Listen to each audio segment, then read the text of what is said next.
હક્કી આવાજ ન્યૂઝમાં આપનું સ્વાગત છે। હું છું શહાના સેઠવાલા।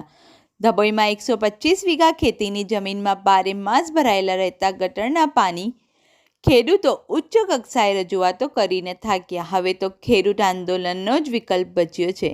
2016થી ધબોઈ નાંદોદી ભાગોળ બહાર SOU માર્ગ પર નર્મદા કેનાલને અડીને સોનાની લગડી જેવી 125 વીઘા જેટલી ખેતીની જમીનમાં ધબોઈ નગરના ગટરના ગંદા પાણી બારે માસ ઘર કરી ગયા છે। ખેડૂતોએ વડાપ્રધાન, મુખ્યમંત્રીથી લઈ કલેક્ટર, પ્રાંત અધિકારી, પાલિકાના ચીફ ઓફિસર સહિત પ્રમુખને વારંવાર રજૂઆતો કરવા છતાં તેઓનો પ્રશ્ન હલ ન થતાં હવે ઉગ્ર આંદોલનનો માર્ગ અપનાવવાની ચીમકી ઉચ્ચારી છે। રિપોર્ટ રફીક મંસૂરી। 8 વર્ષથી બાજુ બી પાણી છે। 8 વર્ષથી 9 વર્ષથી ગટરના પાણી કરે છે। અધિકારીઓને કોઈને જાણી જોઈને રસ નથી લેતા। અધિકારીઓ કેવળ અમને ઉલ્લુ બનાવે છે। લોકોની આ પરિસ્થિતિ 10 વર્ષથી છે। નગરપાલિકાવાળા બનાઈ કરે છે। કામ થઈ જશે 10 વર્ષ કરી નાખ્યા। 125 150 નો નંબર છે અમારો। અમારથી ચાલી નહીં શકે। કોઈને આ કામ કરવામાં રસ નથી, પાણી કાઢવામાં રસ નથી, જાણી જોઈને રસ લેતા નથી। જાણી જોઈને પાછા પાણી મચ્છરનો ઉપદ્રવ આ જગ્યા પરથી પાણી ઉડે છે। રેસિડેન્સ એરિયામાં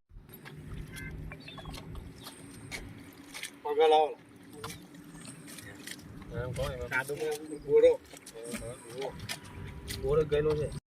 અમે ઉભા થઈએ બી પાણી છે, જોઈ લો પણ પાણી છે ગટરનું, પાણી છે ગટરનું। કેટલા વર્ષોથી આનો નિકાલ કરવામાં આવતો નથી। નિકાલ કરવામાં નગરપાલિકાને કોઈ બી સત્તાધાર 25 થી 150 વીંગાનો નંબર છે। 180 વીંગાનો નંબર છે। 8 વર્ષથી બાજુ બી પાણી છે। 8 વર્ષથી 9 વર્ષથી ગટરના પાણી કરે છે। અધિકારીઓને કોઈને જાણી જોઈને રસ નથી લેતા। અધિકારીઓ કેવળ અમને ઉલ્લુ બનાવે છે। જય જવાન જય કિસાન।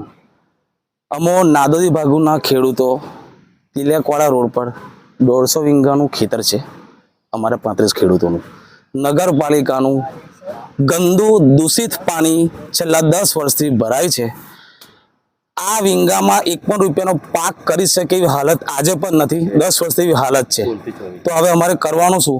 2016 થી 2024 સુધીમાં આ સમસ્યા વધારે પડતી વધી ગઈ છે અને આ ગંદુ અને દૂષિત પાણી પીવાથી જનજનાવર ઢોર પણ મરેલી હાલતમાં આગળ પડેલા છે।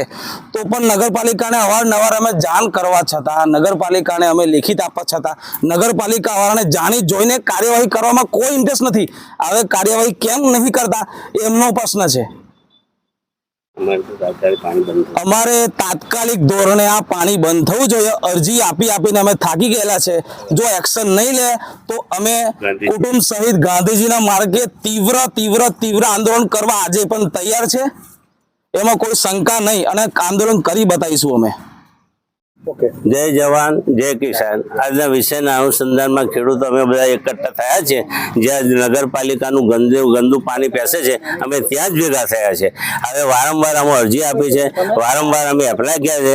ખેડૂતો ભેગા થઈને પણ ગયેલા છે, બધે અરજી આપી છે। દરેક જગ્યાએ કોઈ ટેબલ એવું નથી જ્યાં અમે નથી મળ્યા, પણ અમને કોઈ રિસ્પોન્સ આવતું નથી। કારણ કે આજે 10 વર્ષ થયા પાણી ગટરનું ફરી વળ્યું છે। એ બધું અમે જોઈ શકીએ છીએ, ખેડૂતો પણ તમે જોઈ શકો છો। પણ હવે અમારે શું કરવાનું, ક્યાં જવાનું? હવે અમારું કોઈ સાંભળતી નથી। બાકી જો આ નહીં માટે અમે ગાંધીજીના માર્ગે આંદોલન કરીશું, જરૂર પડશે ઉપવાસ પર બેસીશું। આજ સુધી અમે લડાયક મોડમાં આવ્યા છે। હવે અમારાથી સરસ થાય એવું નથી। આ પાણી બંધ થાય એ જ અમારી વિનંતી। કેટલા વર્ષથી છે? લગભગ આ 9-10 વર્ષ તો થયા જ છે આશરે। 10 વર્ષથી કોઈ ઉત્પન્ન લીધું નથી। અધિકારીને પણ ખબર છે। અમે દરેક અરજી આલી છે, ઉપરથી સુધી PM ની પણ અરજી છે, CM ની પણ અરજી આલી। દરેકના પુરાવા અમારી પાસે છે। કેટલા વીંગામાં છે? 125 વીઘા જમીન ઓછામાં ઓછી બગડે છે। કેવું પાણી છે? બિલકુલ ગંદુ પાણી, બિલકુલ ગંદુ। માણસ તો નહીં પણ ઢોર પણ ના પૂરે એવું ગંદુ અમારી, અને પીએ તો ઢોર પણ મરી જાય। ઢોર મરી ગયેલા છે।